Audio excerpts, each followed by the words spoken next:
Friedrich Schleiermacher. Sua origem, nascimento, vida e morte.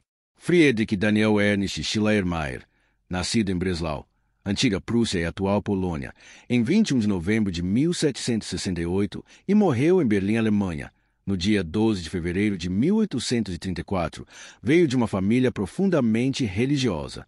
Seu pai, Gottlieb Schleiermacher, era um pastor reformado da Igreja Morávia, uma denominação protestante pietista. Sua mãe, Catarina Maria, também era de uma família religiosa.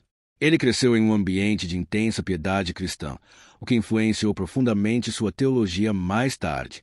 Schleiermacher teve uma educação rigorosa dentro da tradição morávia, mas ao longo do tempo desenvolveu uma visão mais crítica e filosófica da religião, especialmente influenciado pelo iluminismo e pela filosofia de Kant. Apesar disso, manteve um forte interesse pela fé e buscou reformular a teologia cristã para torná-la mais compatível com a razão e a experiência humana. Por 25 anos foi pregador na Igreja da Trindade, em Berlim, e professor de filosofia e teologia por aproximadamente 29 anos. Em 1804, ele começou a lecionar na Universidade de Halle como professor de teologia. Em 1807, com a ocupação napoleônica, Halle foi fechada e ele se mudou para Berlim e, em 1810, ajudou a fundar a Universidade de Berlim, onde foi professor até sua morte em 1834. Traduziu as obras de Platão para o alemão. Foi contemporâneo de Johann Fichte, Friedrich Schilling, Friedrich Krause e Friedrich Hegel. Em 1797, em Berlim, conheceu Friedrich Schlegel e se uniu ao Círculo dos Românticos, Círculo de Jena, colaborando com o Athenaeum. Influenciado por Kant e Fichte, mas não se tornou um idealista subjetivo. Quando tinha cerca de 28 anos, se apaixonou por Eleonore Gruno por volta de 1796, esposa de um pastor berlinense. Embora eles tivessem concordância mútua, o relacionamento nunca se concretizou de maneira oficial. Aos 41 anos, Schleiermacher se casou com Henriette von Willich em 1809. O Henriette era viúva de seu amigo próximo, o pastor Joachim Christian von Willich. Sabe-se que eles tiveram 2 filhos biológicos, mas estas informações não estão disponíveis. A interpretação da religião, teólogo e filósofo.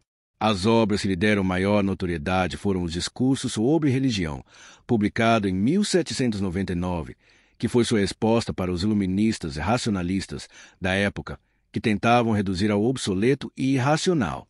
Os Monólogos, publicado no ano de 1800, onde ele, influenciado pelo movimento romantismo, Schleiermacher apresenta uma visão profundamente individualista e romântica do desenvolvimento humano. Essa obra é composta por reflexões filosóficas e existenciais em forma de monólogo, onde ele explora a autoconsciência, a liberdade e a originalidade do eu, dando a impressão que nascia uma nova religião, agora, voltada para si mesmo, onde Deus se reduz à sua própria percepção da verdade. Em 1822, publicou a Doutrina da Fé ou Fé Cristã. Ele desenvolve sua teologia sistemática, baseada na ideia de que a fé não é um conjunto de dogmas racionais, mas uma experiência vivida de dependência absoluta de Deus. Ele reformula a teologia cristã a partir do conceito de sentimento religioso, rompendo com abordagens dogmáticas tradicionais. Preceitua que a religião é o sentimento de dependência absoluta. Schleiermacher define a fé cristã não como adesão a doutrinas ou regras morais, mas como um profundo sentimento de dependência total de Deus que permeia toda a existência humana. Da mesma forma, rejeita o intelectualismo teológico, critica a ideia de que a fé deve ser justificada apenas pela razão ou pela filosofia. Em vez disso, ele argumenta que a fé é anterior à razão e surge da experiência espiritual. Schleiermacher reconhece Cristo como modelo de consciência plena de Deus e diz que Jesus é o exemplo máximo de um ser humano plenamente consciente de sua dependência de Deus. Ele não foca tanto em Cristo como um ser divino separado, mas como alguém que revelou a plenitude da relação com Deus. Schleiermacher tinha a teologia como expressão da experiência comunitária e dizia que a doutrina cristã não deve ser um sistema rígido, mas uma interpretação da experiência de fé vivida dentro da comunidade cristã. Sofreu muita influência do romantismo, da filosofia idealista. Doutrina da Fé é a sua obra que mais reflete a influência de Kant e do romantismo alemão, enfatizando o papel da subjetividade e da experiência interior na religião. Nesta obra, Schleiermacher fez uma formulação sistemática da cristologia, segundo a qual Jesus é Urbild, a imagem originária do que o homem é antes da queda. Dessa forma, por ser todo o seu pensamento profundamente cristocêntrico, Schleiermacher afirma que o cristão tem consciência de depender de algo superior, sobrenatural, derivando-se daí sua consciência ética, uma vez que tudo está subordinado àquela sensação religiosa, que, enfraquecendo-se, gera o pecado, fortalecendo-se, gera a graça. Para ele, o cristão pergunta a si mesmo continuamente o que deve ser a luz da consciência cristã. Assim, ele harmonizou as concepções do protestantismo com as convicções da burguesia culta e liberal. Foi considerado radical pelos ortodoxos e visionário pelos racionalistas, mas influenciou, mais do que qualquer outro teólogo, o pensamento protestante do século XIX. A concepção que Schleiermacher tem de Deus, baseada no sentimento de dependência absoluta, de Deus como unidade absoluta do ideal e do real, enquanto no conceito do mundo se manifesta a unidade relativa do ideal e do real, obriga a concluir que não há identidade entre Deus e o mundo, mas também que Deus não é pensável separado do mundo. Esta concepção tem raízes em Plotino e em alguma mística cristã e é atribuída a Schleiermacher, que, de fato, procura eliminar a contradição entre panteísmo e teísmo. Schleiermacher, dentre outros, concebe Deus, para além do naturalismo e do sobrenaturalismo, como ser em si, como fundamento criador de tudo que existe, como potência incondicionada e infinita do ser. Entretanto, para o naturalismo Deus está no mundo e, por outro lado, para o sobrenaturalismo Deus está acima do mundo. Por fim, a religião para Schleiermacher é uma relação do homem com a totalidade, é intuição e sentimento do infinito. A religião assim aspira a intuir o universo, tende a ver no homem, e em todas as outras coisas finitas, o infinito, a imagem, a marca, a expressão do infinito. A ação do infinito sobre o homem é, portanto, a intuição, e a resposta do sujeito é o sentimento de total dependência do infinito. Entre 1804 e 1828, traduziu os Diálogos de Platão.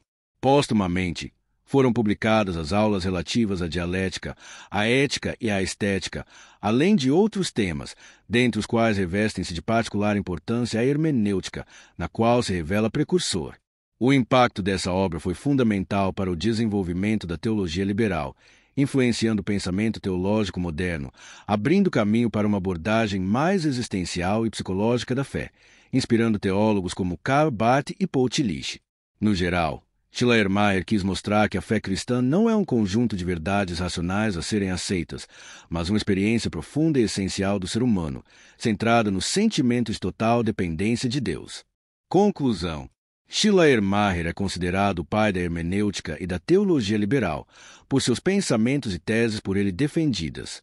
Não obstante ser inovador em seu tempo, ele, apesar de nascer em um lar cristão, ser pregador oficial do Império, bem como professor universitário, por longos anos de sua vida, faz-nos pensar como sua mente divagou e procurou respostas sobre a vida. Não obstante, é importante ressaltarmos o momento em que ele viveu, quando o burburinho e as constantes ebulições dos diversos movimentos sociais, como o iluminismo, humanismo, romantismo e tantos outros, além de revoluções como a Revolução Francesa, a Era Napoleônica, movimento nacionalista alemão, bem como a reforma religiosa e o protestantismo, que fizeram daquele século um caldeirão de ideias e concepções. Suas obras demonstram que ele circundou a verdade, mas infelizmente não foi capaz de segui-la, apesar de suas declarações apontarem para isso. O que podemos depreender ao estudar esse teólogo e filósofo? Sabemos que a filosofia é a busca da verdade pelo raciocínio e entendemos que o evangelho é em si completo e excludente, pois quando o homem tenta uni-los, sempre erra o alvo. Todas as vezes que mistura os ensinos bíblicos com o pensamento filosófico, nunca alcança a verdade, pois o verdadeiro evangelho é em si completo e suficientemente capaz de levar o homem ao pleno entendimento sobre o mundo e a vida. Examinai as Escrituras e julgais ter nelas a vida eterna, porque elas testificam de mim. Isso não são meras palavras, são espírito e vida. Aleluia!